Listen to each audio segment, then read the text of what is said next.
25 نوفمبر اليوم العالمي للتضامن مع الشعب الفلسطيني الذي أقرته الأمم المتحدة بعد 30 سنة من إصدارها القرار 181 المشهور تاريخيا بقرار التقسيم في فلسطين، وكأنهم أرادوا أن يعدلوا شيئا من كفة الميزان التي لم تنعدل إلى الآن، والتي لا يستطيع أحد أن يعدلها بعد الله إلا أصحاب القضية أنفسهم، إلا أصحاب المهمة، إلا المؤمنون الصادقون الأحرار المخلصون.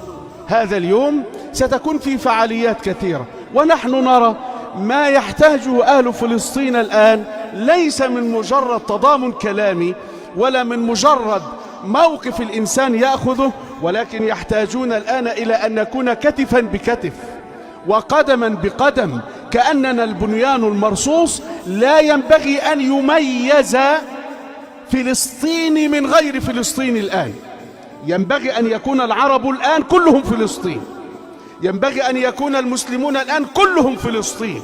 أنا كمصري في يوم العالمي للتضامن مع الشعب الفلسطيني لا أقول أنسى مصريتي، ولكن أنا في هذا اليوم فلسطيني فلسطيني.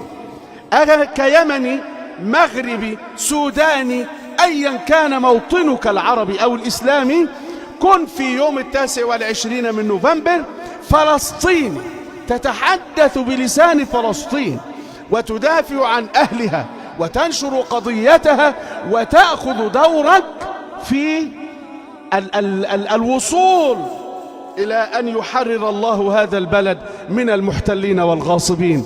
قولوا آمين.